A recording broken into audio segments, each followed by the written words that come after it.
Olá, boa noite. Boa noite. Hoje é terça-feira, dia 18 de fevereiro. E você confere agora alguns destaques da nossa edição do Link de hoje.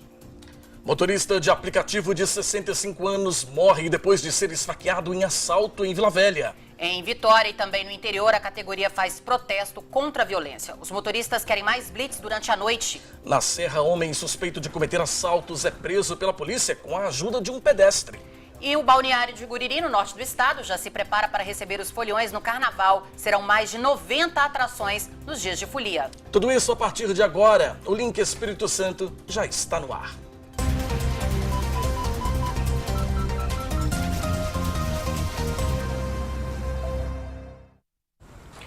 A gente abre o link de hoje com mais um caso assustador de violência. Um motorista de aplicativo morreu depois de ser esfaqueado em um assalto. Foi na Barra do Jucu, em Vila Velha. O idoso de 65 anos chegou a ser socorrido e levado ao hospital, mas não resistiu. Nas imagens das câmeras de vídeo monitoramento, dá para ver quando o carro branco para e um dos ocupantes desce. Ele vai até a janela do veículo e esfaqueia o motorista. Os suspeitos assumem a direção do carro e o motorista sai cambaleando. O motorista de aplicativo era Cássio Calimã, de 64 anos. Ele foi ferido na Barra do Jucu por volta das 5 horas da tarde desta segunda-feira. Cássio chegou a ser socorrido e levado para o Hospital São Lucas, mas não resistiu. Hoje de manhã, familiares estiveram no DML para fazer o reconhecimento do corpo. Muito abalada, a filha dele pediu justiça. Quem tem pai em casa, um pai maravilhoso, valoriza, porque um dia a gente acorda para trabalhar e recebe a notícia que eu quero justiça, por favor, quem fez isso com ele tem que pagar. Meu pai, eu te amo, pai, volta para mim, por favor. De acordo com a filha, ele estava trabalhando como motorista de aplicativo há 6 meses e pretendia se aposentar em maio deste ano, quando completasse 65 anos de idade. De acordo com a Associação de Motoristas de Aplicativo, todos os dias, cerca de 7 profissionais dessa área são assaltados no estado. O medo faz parte da rotina desses trabalhadores. Realmente está muito perigoso para a gente na rua. Os roubos, os assaltos têm se intensificado muito.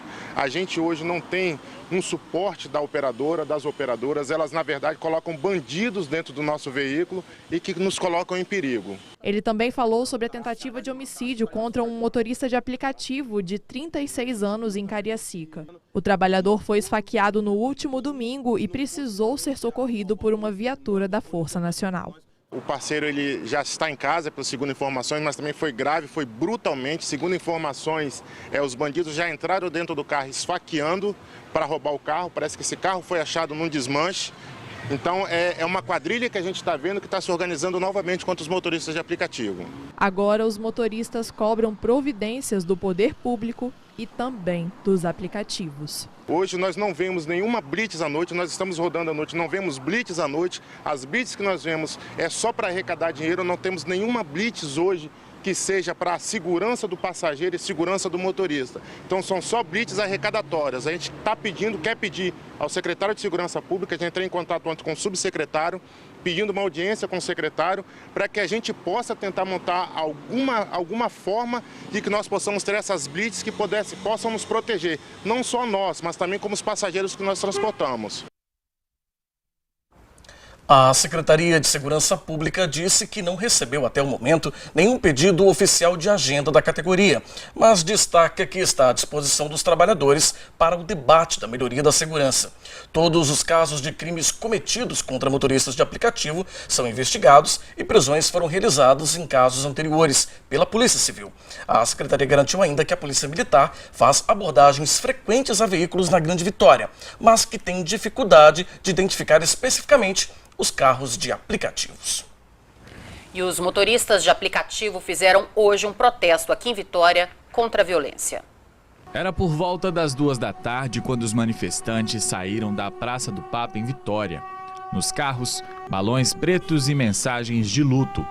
Buzinando, eles chamaram a atenção no trânsito. Este motorista reclama da falta de segurança. Essa é a forma que nós se sentimos, inseguro, não sabe se vai voltar para casa, entendeu? A gente procura a Polícia Militar, ajuda a Polícia Militar, nós não achamos a Polícia Militar. Infelizmente não é culpa da polícia, é o contingente que a Polícia Militar tem, muito pequeno. A gente roda nos bairros aí na madrugada, você não vê viatura da Polícia Militar. Então isso daí tá matando a gente, tá acabando com nós. Para ele, as empresas precisam disponibilizar mais informações sobre os passageiros. A única coisa que nós estamos pedindo hoje aqui é que o mesmo cadastro que é feito pelo motorista de aplicativo seja feito pelo passageiro. Que ele possa colocar o RG dele, a foto dele. A gente pega o passageiro aqui, ó, na frente da Assembleia, nós não sabemos quem é o passageiro. Simplesmente está um nome, Diego, Wanderson, nós não sabemos quem é.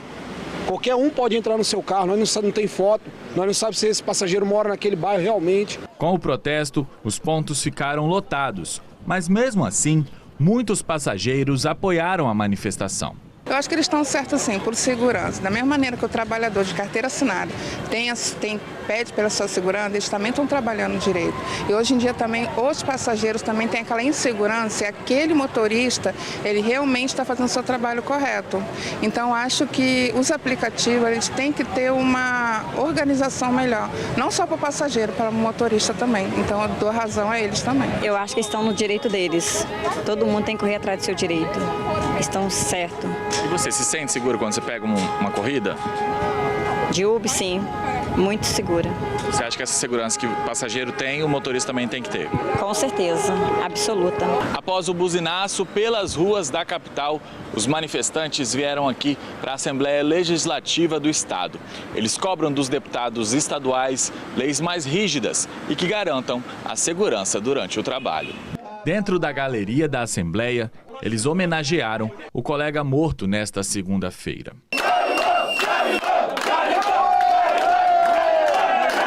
Nós estamos aqui reivindicando um pouco, nem que seja de segurança para todos nós. Aqui tem um monte de pai de família, entendeu? Que tem a certeza que vai, mas não tem a certeza que vai voltar. E nenhum tipo de providência é tomada a favor da gente, entendeu? É isso que nós viemos aqui reivindicar e prestar uma homenagem para esse senhor que infelizmente morreu. Que poderia ter sido qualquer um de nós aqui, entendeu?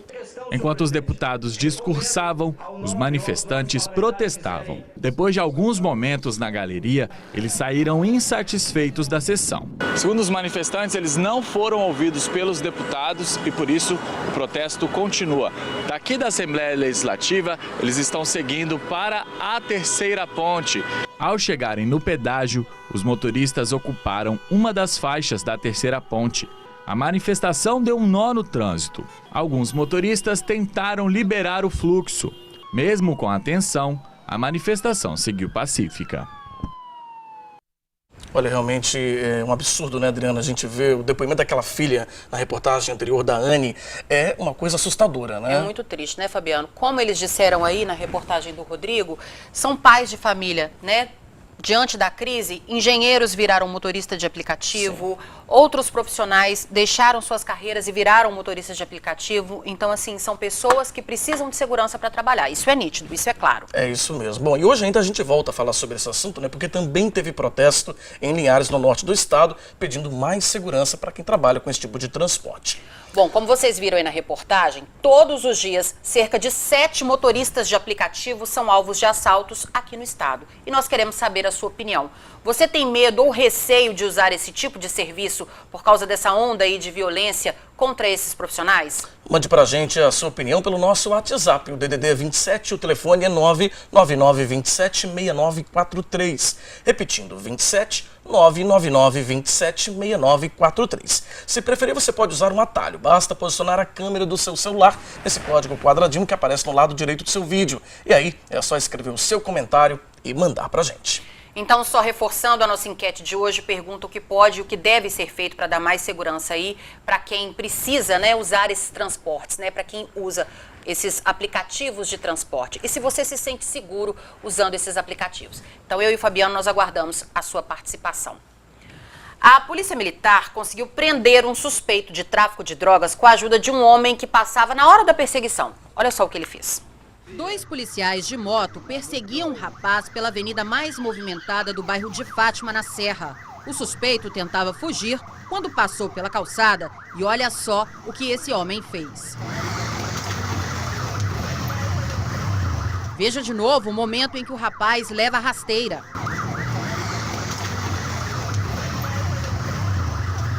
Ele finalmente é preso pelos policiais. Com ele foram encontrados dinheiro, celulares e pinos usados para vender cocaína.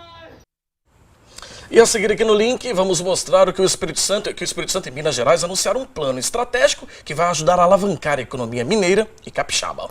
E ainda, a operação investiga grupo criminoso que alterava dados do sistema da Polícia Federal. Mas antes do intervalo, vamos saber como está o trânsito aqui em Vitória. A gente tem imagens ao vivo ali em frente à Praça do Papa, mostrando um trânsito um pouco mais intenso para quem tenta ali chegar à Terceira Ponte, sentido Vila Velha, né? Vamos agora com imagens da Avenida Américo Buais, em frente à Assembleia Legislativa. Sinal ali aparentemente fechado, um pouco de retenção, mas trânsito fluindo, né, com muita intensidade ali nos dois sentidos da via. Agora são 7h12. O Link Espírito Santo já volta.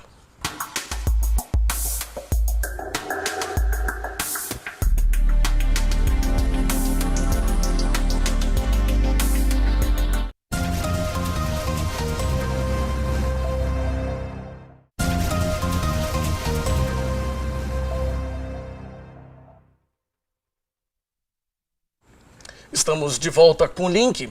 A Polícia Federal do Espírito Santo cumpriu mandados de busca e apreensão e um mandado de prisão preventiva durante a investigação de um grupo suspeito de alterar informações no sistema da Polícia Federal. A investigação teve início quando um homem investigado pela PF e que estava proibido de deixar o Brasil conseguiu viajar para o exterior. As investigações apontaram que um ex-policial prometeu retirar o nome dele da lista de impedidos, mediante o pagamento de R$150 mil. Os mandados foram cumpridos na capital paulista e nas cidades de Santana do Parnaíba, também em São Paulo, em Brasília, no Distrito Federal e em Florianópolis, Santa Catarina. A Justiça também determinou o bloqueio de quase R$1,5 milhão dos envolvidos. Em uma iniciativa inédita, Espírito Santo e Minas Gerais anunciaram o Plano Estratégico Conjunto. O plano foi elaborado pelas federações das indústrias dos dois estados e vai ajudar a alavancar a economia de mineiros e capixabas, acabando com antigos entraves. A reportagem é da Anne Comete. O Plano Estratégico Espírito Santo-Minas Gerais prevê investimentos de cerca de 45,9 bilhões de reais. Ele foi elaborado pelas federações das indústrias dos dois estados em parceria com os governos estaduais. Esse plano estratégico prevê uma série de investimentos, principalmente no setor de infraestrutura aqui no estado, com a melhoria das rodovias que ligam o Espírito Santo a Minas Gerais, além da renovação da concessão da ferrovia Vitória-Minas e da criação de novas estradas de ferro. Nós temos a BR-262, que é a sua duplicação, nós temos a ferrovia da Serra do Tigre, nós temos a EF-118 e outros projetos, gasoduto entre o Espírito Santo e Minas Gerais, fazer com que o mesmo que eles fazem com o minério, quando mandam o minério para cá, nós temos o gás, nós somos produtores de gás. E Minas é um grande centro consumidor. Então faz todo sentido o desenvolvimento em conjunto com esse estado de projetos estruturantes como esse. Para o secretário, o plano propõe uma agenda conjunta de desenvolvimento para os dois estados, baseado nos interesses que eles têm em comum. Geograficamente faz todo sentido, né? A nossa maior divisa é com o estado de Minas. E Minas é um grande centro de produção e nós somos um grande centro de distribuição. O estado tem uma vocação para o comércio exterior. Então faz todo sentido essa integração entre os dois estados, sem falar que juntos temos mais representatividade. A previsão é de que haja um aumento no faturamento de cerca de 60 bilhões de reais em Minas Gerais, 17 bilhões de reais no Espírito Santo e outros 93 bilhões de reais no restante do país. Além disso, de acordo com um estudo realizado pelas federações das indústrias, os investimentos previstos no plano estratégico têm potencial de geração de emprego e renda nos dois estados e até fora deles. São projetos ainda que precisam ser melhor estruturados, mas o primeiro passo foi dado, que é a integração entre os dois governos, entre as duas federações. Eu acredito que seja um movimento inédito. E com isso a gente tem maiores possibilidades de fazer com que esses investimentos aconteçam, porque grande parte deles são de responsabilidades da União. Por exemplo, a BR-262 é uma BR da União, né? Mas os Estados Unidos e as bancadas federais e as bancadas estaduais fazendo força, quer dizer, somando esforços para que isso possa acontecer, realmente a gente acredita que nós vamos ter sucesso. Este economista avaliou a perspectiva de crescimento econômico para o Estado. Toda vez que você faz um investimento dessa magnitude, né, uma das grandes intenções é melhorar a infraestrutura de ambos os estados, né? Isso é positivo, né? A literatura já tem mostrado que você melhorando a infraestrutura, isso aumenta a empregabilidade, né? Aumenta o nível de empregos, nível de renda, tá? Mas a gente tem que tomar cuidado com o capital humano, tá? Então, ou seja, vamos melhorar a infraestrutura, vamos duplicar a rodovia, vamos colocar uma nova ferrovia, melhorar os portos, mas, enfim, isso não necessariamente vai gerar novos negócios, tá? De maneira, assim, de imediato. Bom, a gente volta a falar da nossa enquete de hoje. Nós queremos saber se você tem medo, receio de usar o transporte de aplicativos por conta aí dessa crescente violência contra esses profissionais. Mande pra gente a sua mensagem, mande pra gente a sua opinião, né, Fabiano? É isso aí, o telefone é o 27 999 27 6943. Anote aí, ó, 27 999 27 6943. E a gente volta agora a falar sobre esse assunto, né, os casos de violência contra motoristas de aplicativo, porque hoje também teve protesto em Linhares, lá no norte do estado, pedindo mais segurança para essa categoria. Quem tem as informações para a gente é o Cláudio Alves. Boa noite para você, Cláudio. Ei, Fabiano, boa noite, Adriana, e a você que está sempre acompanhando o Link Espírito Santo. É isso mesmo, essa manifestação aqui em Linhares foi em solidariedade ao colega idoso, que também é motorista de aplicativo, que morreu esfaqueado em Vila Velha, aí na Grande Vitória. Eles também pediram mais segurança para quem faz esse tipo de trabalho. A concentração foi em frente ao Fórum de Linhares, de onde saíram pelas ruas da cidade. Motoristas de aplicativos de Linhares fizeram um manifesto na manhã desta terça-feira. A concentração foi em frente ao Fórum Desembargador Mendes Vanderlei, que fica no bairro Três Barras. Os motoristas estão preocupados com o aumento da violência que eles vêm sofrendo. Estamos organizando uma manifestação repudiando a onda de assaltos, de crimes que está acontecendo em nossa região. Ontem, infelizmente, perdemos um colega de trabalho em Vitória, esfaqueado, um senhor de 65 anos, trabalhador, foi brutalmente assassinado. Fica aqui o nosso repúdio e o nosso manifesto contra essa onda de assalto que tem acontecido com os aplicativos em Linhares, em Vitória, em toda a nossa região. Em Linhares, um motorista de aplicativo foi vítima de assalto no bairro Planalto recentemente. Os bandidos levaram documentos pessoais dele, dinheiro e aparelho celular. Pois é, sobre essa insegurança, né, dos motoristas de aplicativo, nós conversamos com o delegado, o chefe da Delegacia Regional de Linhares, o Dr. Fabrício Lucindo, e ele comentou o assunto. Os motoristas de aplicativos estão mais vulneráveis, porque estão rodando a noite inteira pela cidade. A gente sempre indica que se tiver qualquer dúvida, na hora de admitir um passageiro, deixa para trás e vai embora e não receba. Outra coisa importante é que se a pessoa que chamou não é aquela que está esperando no ponto, é importante também que ele não pegue o passageiro e vá embora. Pois em muitos casos acontece de uma mulher chamar o Uber e quando o motorista chega ao local, é um homem, ou 2 ou 3 homens.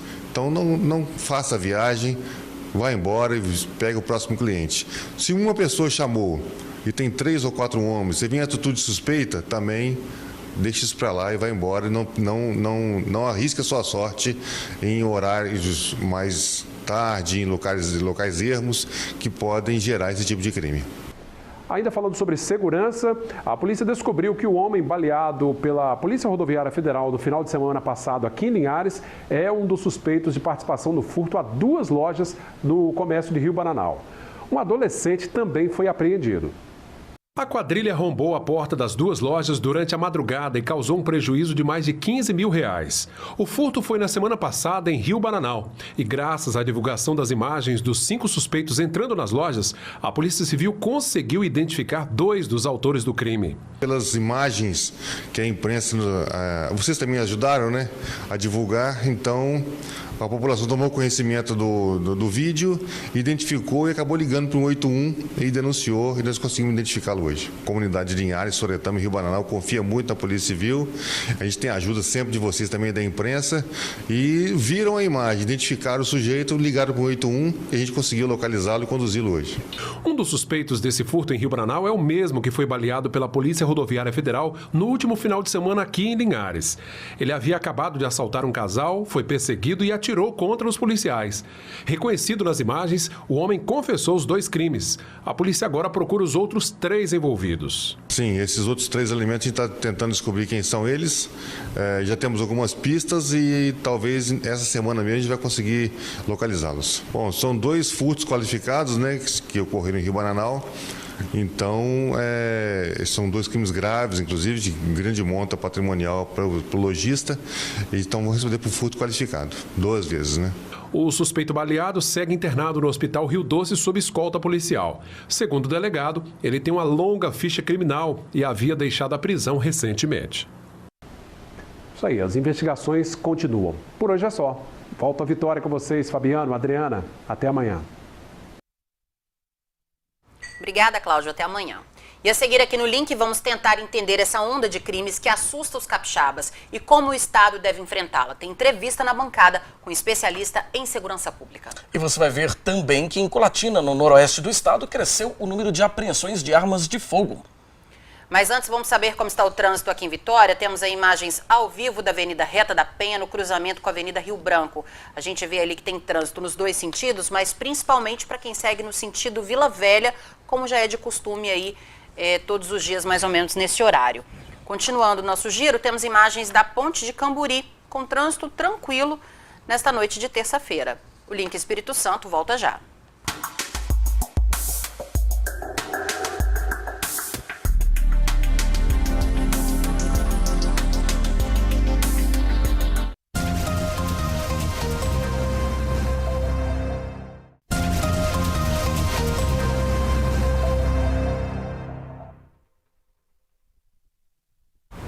Estamos de volta com o link e a gente volta também a falar sobre a violência aqui no estado, que nos últimos dias tem assustado os capixabas. Criança vítima de bala perdida, morros de Vitória dominados pelo tráfico de drogas, motorista de aplicativo cruelmente assassinado. Essas foram só algumas das manchetes dos jornais dos últimos dias. Para entender essa onda de crimes e como o estado deve enfrentá-la, nós recebemos aqui no estúdio o especialista em segurança pública, Pablo Lira. Pablo, boa noite, bem-vindo ao link. Boa noite. Boa noite, Pablo. Bem-vindo. Pablo, como que a gente pode avaliar essa onda de violência, né? A maioria desses casos tem ligação com o tráfico, como que é isso? Então, seguindo o padrão nacional, né, da distribuição da criminalidade violenta, a gente vê que a maioria dos casos de homicídio e de crimes violentos tem uma associação com a atuação dos grupos ligados ao tráfico de drogas ilícitas. No Brasil, aí, as estatísticas mais recentes, né, apontam que a gente tem por ano registrados no Brasil mais de 40 mil homicídios. E boa parte desses homicídios, mais da metade, em algumas pesquisas a gente tem uma aproximação mais real, né, desse dado, chega até a 70% desses casos de mortes relacionadas a atividades desses grupos, que na maioria das vezes são formados por jovens, né, de 15 a 29 anos, que acabam usando a violência para impor medo, né, à sociedade, aos seus rivais, e geralmente essas mortes são decorrentes de confronto e disputa pelo território e pelo mercado de drogas ilícitas. É importante a gente destacar também o contexto do Estado do Espírito Santo. O Espírito Santo, há 10 anos atrás, registrava uma taxa de 58 homicídios por 100 mil habitantes. E agora o dado mais recente aponta que a gente conseguiu alcançar uma redução chegando a 24 homicídios por 100 mil habitantes. Nos últimos 10 anos, a gente reduziu gradativamente as taxas de homicídios, com exceção de 2017, que a gente teve aquela grave crise da segurança pública em fevereiro de 2017. As polícias no Estado do Espírito Santo vêm trabalhando de forma integrada, desde a implantação da primeira edição do programa Estado Presente. A gente tem um programa robusto aqui no Estado que está contribuindo para que o Estado venha reduzir suas taxas de homicídios. Porém, o histórico ainda, né, a gente tem um passivo muito grande dessa violência que ficou no Estado, principalmente na década de 90, nos anos 2000, né? E a gente tem grupos estabelecidos que buscam dominar o território. Diferente do estado do Rio de Janeiro... Eu ia fazer exatamente essa pergunta, porque a gente escuta muitos capixabas falando assim, o Espírito Santo está parecendo o Rio de Janeiro. Isso. Estamos vivendo como no Rio de Janeiro. Cabe essa comparação? Não cabe. O Estado do Espírito Santo, em termos de proporção da atuação desses grupos, né? Aqui eles ainda não têm o domínio total do território. A gente tem uma entrada das polícias, inclusive até das guardas municipais, principalmente em Vitória, Vila Velha, Serra, né, em todos os territórios, diferente do Rio de Janeiro, por exemplo, que você só consegue entrar na comunidade com apoio do Exército, das Forças Armadas, como a gente viu lá naquelas operações transmitidas pela TV na época das UPPs. Então, inclusive, é importante a gente enfatizar, né, que inclusive com esses ataques aí da última sexta-feira, a resposta das polícias foi imediata e efetiva, né?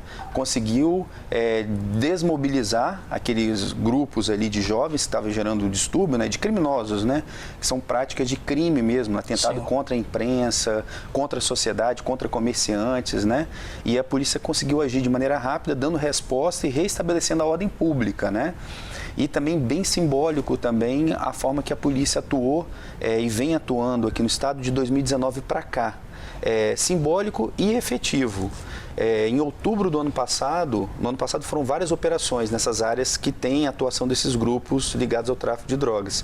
Mas em outubro do ano passado, a Polícia Civil e Polícia Militar do Estado do Espírito Santo, no âmbito do programa Estado Presente, realizaram uma mega operação na região do bairro da Penha, que resultou na prisão de quase 30 lideranças do tráfico de drogas naquela região.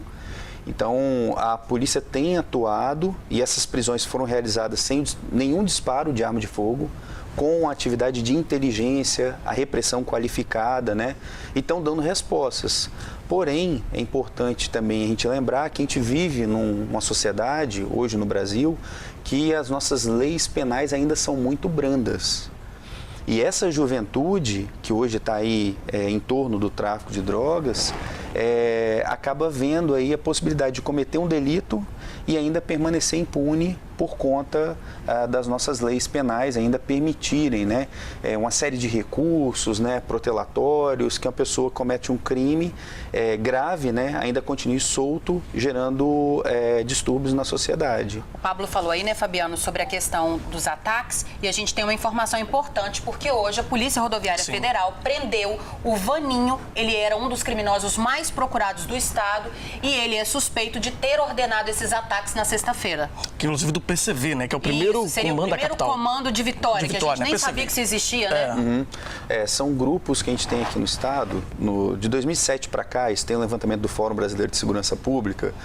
As facções criminosas, elas se dispersaram, né? Expandiram sua atuação para outros estados. Sim. Isso ficou muito forte nos estados do Nordeste e Norte do país, que inclusive tem confrontos, né, ainda mais significativos com mortes e tudo, né? Sim. Aqui no estado do Espírito Santo, ainda o domínio, né, dos territórios que têm essa atividade ligada ao tráfico de drogas nas nossas cidades, ainda tem uma presença marcante de grupos locais, de famílias, né, que dominam, né, a venda de drogas naquela região e tem uma influência de grupos externos, de facções externas, né, que tentam se inserir aqui no território.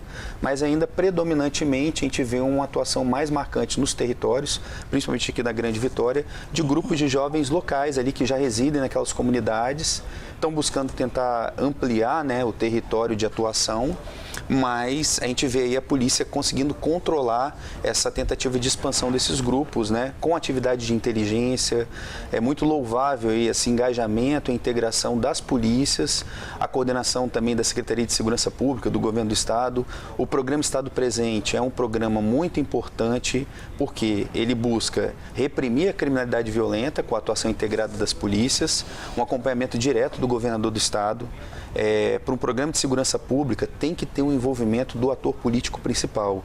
E aqui no Estado a gente tem esse comprometimento do governador Renato Casagrande, que acompanhou isso em 2011, 2014 e agora volta a acompanhar no âmbito do programa Estado Presente. E uma integração das polícias. Além disso, o programa Estado Presente ele tem o eixo de proteção social, que busca diminuir a evasão escolar, diminuir também a incidência da gravidez na adolescência. São as condicionantes do crime para que, a médio e longo prazo, a gente tenha um contingente menor de jovens que possam se inserir nessa situação de vulnerabilidade e se inserir em atividades criminosas. Para de fato que o crime não dê certo, né? Isso que você está dizendo. Agora, Pablo, a gente tem visto também muitos vídeos, né? A gente estava até comentando esses dias aqui na redação, vídeos de criminosos ostentando armas muito poderosas. Fuzis, armas de guerra mesmo. Como que essas armas estão chegando aqui no nosso estado? Tem como impedir isso? Tem como impedir, mas a gente precisa de um envolvimento mais forte do governo federal com políticas públicas focadas para retirar as armas dos criminosos. Então, contribuir aí com investimentos significativos nas polícias, principalmente também na Polícia Federal, né? Ter um controle das fronteiras, ter um controle maior e mais rígido para evitar que essas armas cheguem nas nossas cidades. Concomitantemente, né, ao mesmo tempo, a gente tem que ter também uma reforma da legislação penal. O indivíduo que seja preso portando uma arma de calibre restrito, como a gente vê, né, nessas imagens, metralhadoras, pistolas, né, esse indivíduo deveria pagar uma pena exemplar. O caráter educativo da pena, né? Ele deveria refletir, aí tem uma teoria criminológica, né, que é a teoria do Gary Becker, a teoria econômica do crime. O indivíduo, para cometer um crime, ele analisa intuitivamente, não é tão racional isso, mas ele analisa quais são os ganhos e os riscos dele cometer um crime. Hoje, no Brasil, devido às nossas leis penais, acaba compensando mais ele cometer um crime, né, do que tentar aí buscar oportunidades. E o risco acaba compensando. Então, penas mais duras, né? Penas mais duras. E também garantindo aí o caráter educativo da pena seria mais efetivo para diminuir esse cometimento de crime. Pablo, só para a gente encerrar rapidamente, muita gente agora tem medo de passar pela Leitão da Silva com medo de novos ataques. Você consegue ver essa projeção ou não? Ou o clima de segurança voltou? Hoje o clima de segurança na Leitão da Silva está reestabelecido, né? Até porque a Polícia Militar e a Polícia Civil, eles estão realizando operações, a Polícia Militar está presente, as polícias estão presentes naquele território específico desde 2 de fevereiro. Então já é uma ação, uma operação das polícias planejadas, integradas também, e inclusive naquele episódio de sexta-feira, rapidamente a ordem pública se restabeleceu com a atuação do Nota-E, de viaturas, do efetivo mobilizado para aquela situação ali. Hoje quem trafega ali está num fluxo normal, no dia de fato, né, a população ficou receiosa mesmo de passar naquela região, mas a gente tem aí as agências de segurança públicas engajadas para garantir a ordem pública, né, e a segurança da população. Pablo, só para a gente encerrar, assim que o nosso tempo já está estouradinho, mas é só uma última pergunta. A gente mostrou hoje aqui no link, inclusive, o caso de um motorista de aplicativo, né, que morreu aí vítima de um assalto, e a gente tem visto vários casos recorrentes em Vila Velha também. Bala perdida, uma criança ferida, enfim, um município que tem uma guarda municipal, uma guarda, inclusive, eficaz. O que está acontecendo ali que está descontrolando isso e não está deixando as pessoas sentirem insegurança realmente? E esses crimes estão acontecendo na cidade? A gente percebe aí justamente o fator da impunidade, né? Uma pessoa que vai cometer um crime contra o patrimônio, né? Ele tem essa percepção da impunidade muito forte, né? Chegando ao ponto de esfaquear um motorista, né? Um trabalhador, pai de família, às vezes para roubar um veículo ou um bem, às vezes até um celular, né? Hoje a vida, né? Ela perdeu muito o seu valor, né? Então, a gente vê esse fator da impunidade também, uma intolerância, uma banalização da vida. A gente deve se engajar enquanto sociedade, né? O poder público também, o município, você falou, né? Da Guarda Municipal, o policiamento comunitário, o Estado, o governo federal e a sociedade de maneira geral para a promoção de ações da cultura da paz. Está faltando muito isso na nossa sociedade brasileira. Os criminosos também, via de regra, né? Acabam embarcando também nessa onda da violência como o nível extremo, né? De solucionar um problema, né? Um crime banal que poderia ser evitado hoje por conta da impunidade e essa cultura da violência, da banalização da vida, né? A gente tem perdido vidas importantes, desestruturado famílias, né? Então a gente tem que buscar justamente fortalecer essa cultura da paz na sociedade brasileira, né? Para que a gente possa virar essa página da violência no nosso país. Pablo, gostaria de agradecer a sua presença aqui no Link, né, Fabiano? Deixar aqui o nosso espaço sempre aberto. Muito obrigada. À disposição. Obrigado, Pablo. Obrigada. Boa noite. Boa noite. Boa noite. Bom, e em Colatina, o número de apreensões de armas de fogo cresceu cerca de 35% no início desse ano, comparado ao mesmo período de 2019. Para entender o que está sendo feito para atingir esse resultado positivo, nós vamos lá na nossa redação conversar com a Tainara Lebarque. Boa noite para você, Tainara. Boa noite, Adriana, Fabiano, boa noite a todos que nos acompanham aqui no Link Espírito Santo. Olha, é isso mesmo. Segundo a Polícia Militar, a disputa por território para o tráfico de drogas é o principal fator que colabora para o aumento das apreensões e circulação de armas de fogo por aqui. Mas, ao mesmo tempo, a Polícia Militar intensificou suas operações e já tem apresentado números positivos em Colatina.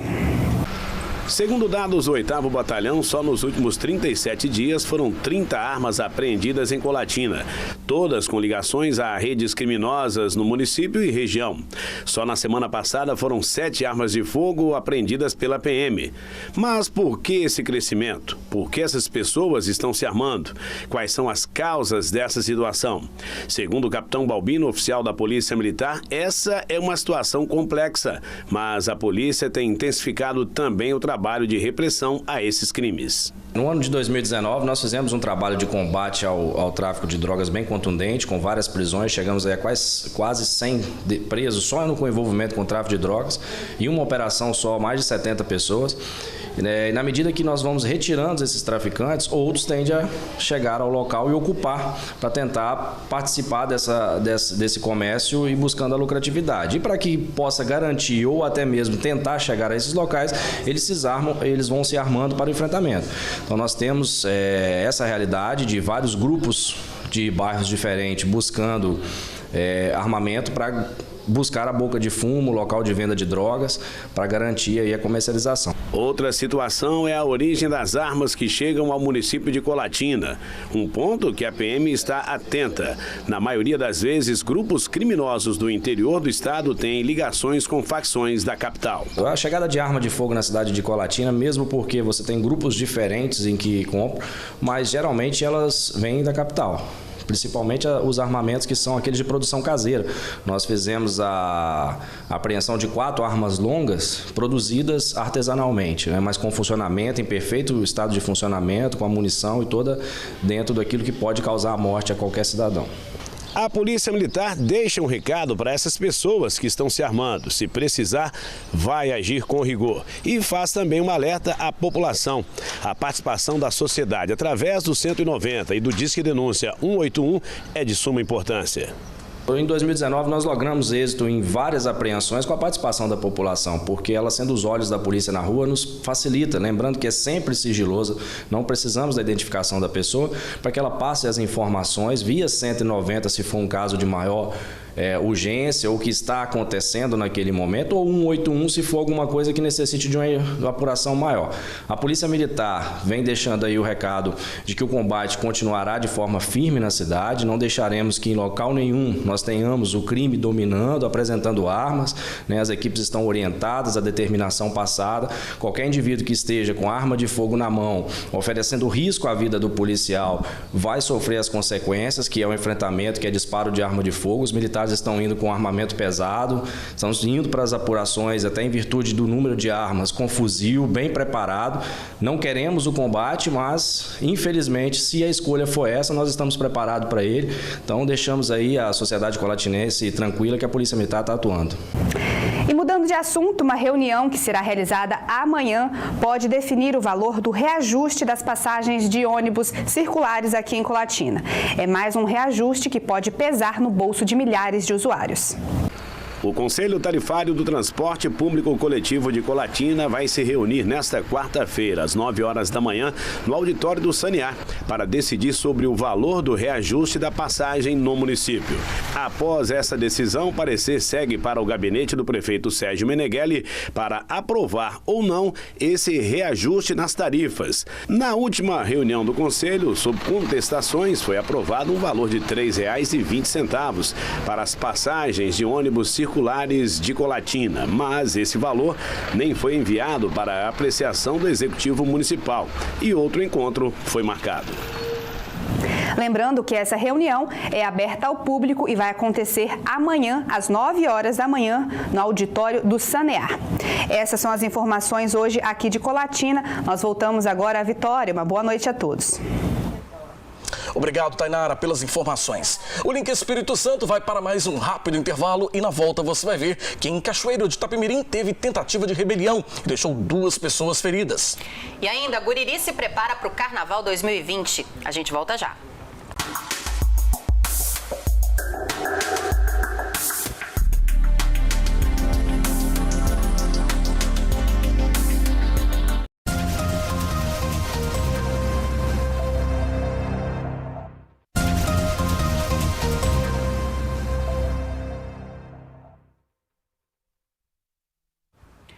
Uma tentativa de rebelião deixou um detento e um agente penitenciário feridos em uma penitenciária de Cachoeiro de Itapemirim. Quem tem as informações pra gente é o Samuel de Fraga. Boa noite para você, Samuel. Boa noite, Fabiano. Boa noite, Adriana. E boa noite a todos. Olha, de acordo com as informações da polícia, o fato aconteceu durante o banho de sol dos detentos. Um dos presos teria ficado em uma das celas e ateado fogo nos colchões. Por causa disso, a direção do presídio cancelou as visitas íntimas que ocorreriam naquele horário.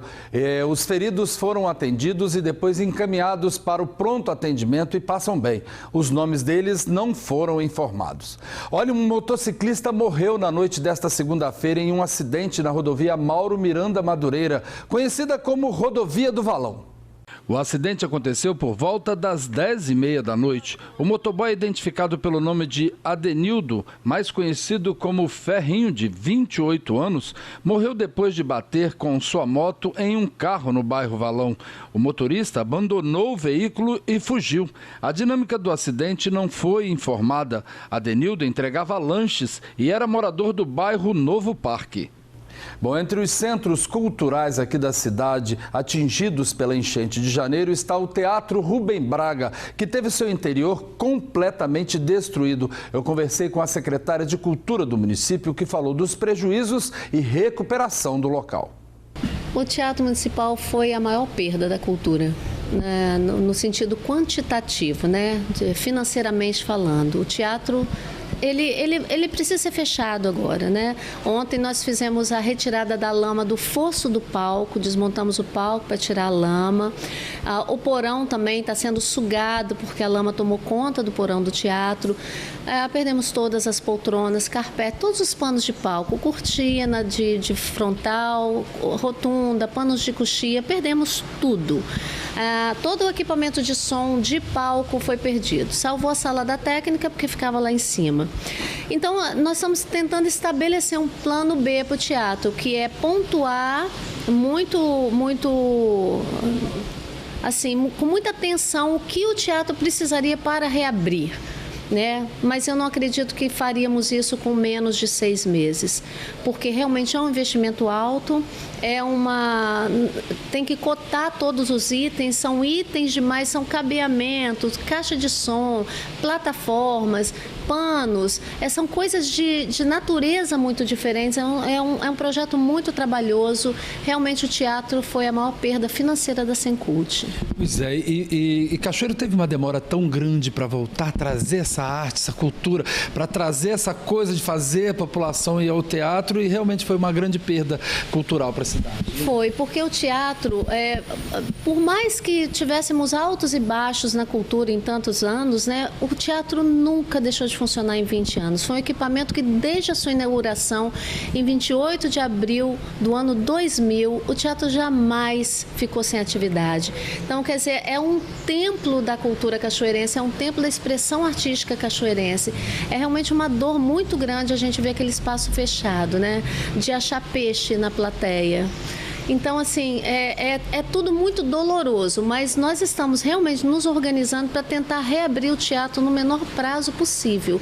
Mas, por agora, as portas do municipal estão fechadas. Pois é, uma cena que chamou muita atenção foi a união dos atores, né, que sempre participaram fazendo peças aqui na região, que se uniram para poder ajudar. Olha, a gente foi inundado de todo tipo de sentimento, né? De tristeza, de alegria, de gratidão. Mais de 30 artistas participaram do primeiro mutirão do teatro, dos primeiros, né?